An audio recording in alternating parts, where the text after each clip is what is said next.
Unfortunately, scams are still around, and you need to remain vigilant at all times. As technology improves, the scammers also become more sophisticated. Thankfully, there are still many ways to get around and avoid these scams, which have also improved. This list will share some common scams with you, as well as how to avoid them. Number 10. RFID blocking wallets. In the retail world, RFID, or radio frequency identification, enabled devices are used to read credit cards in order to tender transactions. Whether you are swiping it through the magnet strip, inserting the chip end into the machine, or hovering a card or smartphone over a contactless credit card reader, RFID technology is being used to transfer information from one device to another. Sadly, this same technology has also been used to steal information without permission. Through the use of an RFID antenna reader, thieves can copy any information being communicated via RFID within its nearby radius and save it onto any storage device for use on online purchases. Some have even gone as far as buying credit card, duplicating hardware, moving the information onto it, and then copying onto blank cards with magnet strips. Due to the simple nature of this scam, its frequency is enough to make you never want to go outside.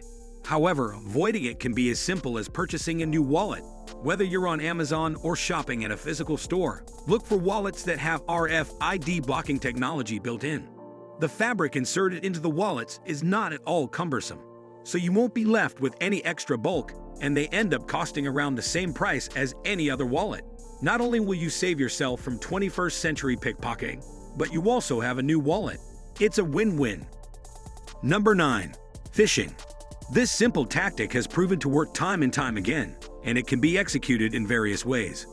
The most common of the bunch have been via emails, text, personal messages through social media accounts like Twitter, Facebook, and fake ads on websites.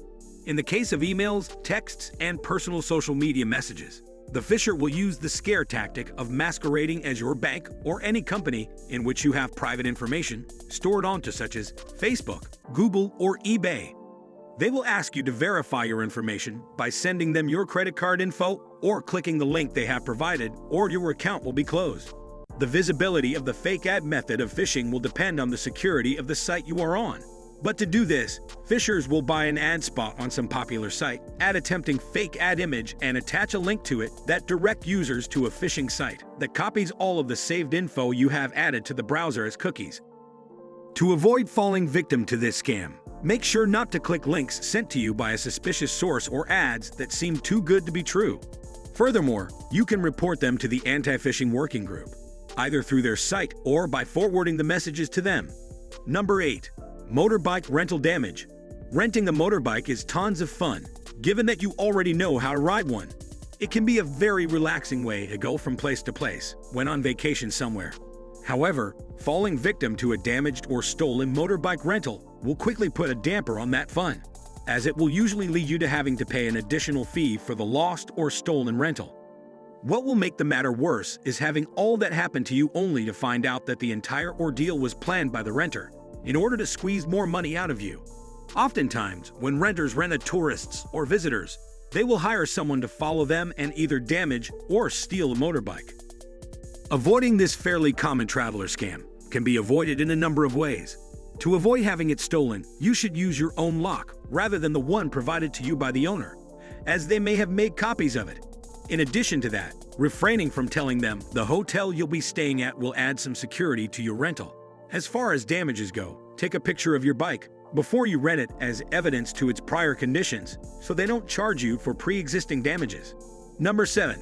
Premium rate phone call scam. Caller ID is a very helpful tool. It can help you know who to expect on the other line. Avoid unwanted sales pitches, and it can be your number one pal in avoiding exuberant high rates for simply answering. Years ago, area codes were created for dozens of islands back in the 90s, and they were all given the country code of 1, which is the same country code as the United States. They were never really used and have now been adopted by scammers in order to trick us citizens into answering long-distance calls. Any number coming from 809, 268, 284, 649, 876, 473, or 90 will ring you up with the great news that you have won a trip to some island or stay at a fancy hotel. First of all, no, you didn't. as these types of calls are not legally allowed. Secondly, the enticing pitch exists only to keep you on the line longer, and most importantly, you are now being charged for simply being on the phone. Don't worry though, you have 30 seconds to 1 minute before any charges are placed. So, hang up as soon as you can. Number 6. Tech support scams. Due to its very simple execution, there are multiple ways scammers try to find victims for this common tech support trick. If you receive a call or email from someone claiming to work for Microsoft Norton, Apple, etc., saying they have detected a virus on your device, hang up or delete the email. They will use scare tactics in order to coerce you into paying a fee for removing the virus, and even try to take your IP address, which is essentially the social security number of your device. What they can do with the IP address varies, but it is mostly used as a fake ID for hackers on the off chance that they get caught, tracing the illegal action to you, rather than them. On that same note, any ads you see claiming to have found viruses on your device should also be ignored. If you entice the ad, it will prompt you to install a file under the guise that it will wipe your device clean, which it will completely clean. It will leave nothing left and ultimately turn your device into a hunk of plastic and metal with absolutely no software to run anything. Number 5. Overbook or closed hotels. This one occurs when you're in a cab on your way to a hotel, when the cab driver will turn to you and tell you that the hotel is either completely booked or closed down. They then offer you an alternative hotel to take you to. What the cab driver is actually looking for is to either take you to a hotel located farther away so they can charge you more for the drive, take you to an expensive hotel that pays them for bringing new customers, or both. Some added planning will help you avoid this scam. You can call your hotel in advance to see if they are open. Ask them if they have rooms available, book it, and then ask if they offer some sort of shuttle service. If they do not offer a shuttle service, tell your driver to take you to the hotel anyways, even if they continue insisting that it is closed or overbooked. Number 4. Disaster scams.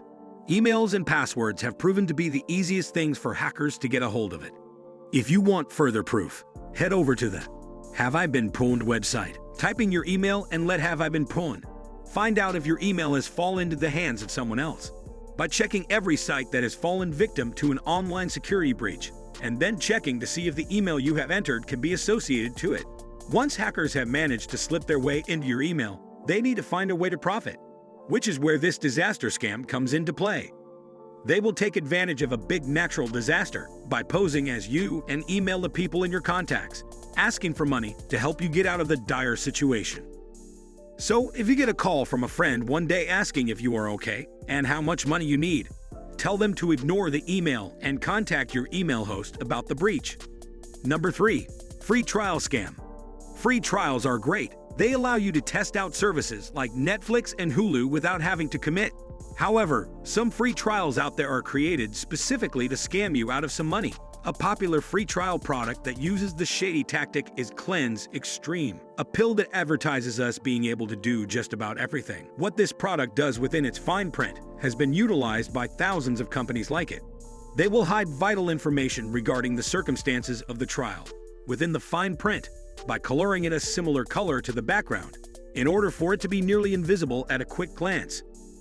Furthermore, they'll hide any mention of pricing by spelling out the numbers and leaving out the $sign because that's what customers will be looking for when reading. The most obvious way to avoid this is by reading the fine print thoroughly. If that is not something you've been doing, head over to the Tiny Eye site and reverse search the images used in the ad. If results pop up showing that image or images have been used previously for other things, then what you were looking at is a scam and you should exit it immediately. Number 2.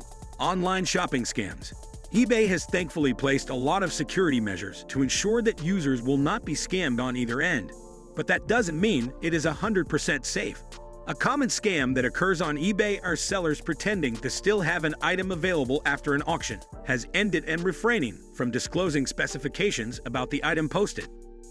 If at some point while on eBay, you receive a personal message from a seller telling you that the highest bidder has dropped his or her offer and the item is now open for you to take it, ignore it, as it is more than likely a scam for the seller to get paid double for an item that will only go to one person. Similarly, if the seller has not specified the size of the item listed, look for another product or send a message to the seller, asking about the size and if they can send you some images of it. This extra step will ensure that you are purchasing the item you are expecting and not some miniature or faulty version of it, which has happened numerous times to various people in the past. Number 1. The dynamic currency conversion. This has been touted by many banks as a very convenient way to go about buying items and withdrawing money from ATMs when you are in a location that has a different form of currency than yours. However, with that convenience, you will ultimately lose some money. Say you are in France and are looking to withdraw 60 euros at an ATM or purchase something that is sold for 60 euros. Upon purchasing the item or withdrawing at the ATM, the teller or machine will ask you if you would like to be charged in euros or in US dollars. Choosing to go for euros would mean you'll be paying or withdrawing the 60 euros, which equates to roughly 66 US dollars. But if you opt for the USD option, the dynamic currency conversion will kick in, along with a service fee, and bring the total to nearly 70 US dollars. The amount will vary depending on the country you are in, but in the end, you end up losing money by opting for the bank-provided DCC, which not only already has bad exchange rates, but also has a service fee tacked onto it for making the bank do the conversion. Another ATM scam you should be prepared for can be found in a previous video we've made, so make sure to check that one out as well, as it will help keep you and your money safe.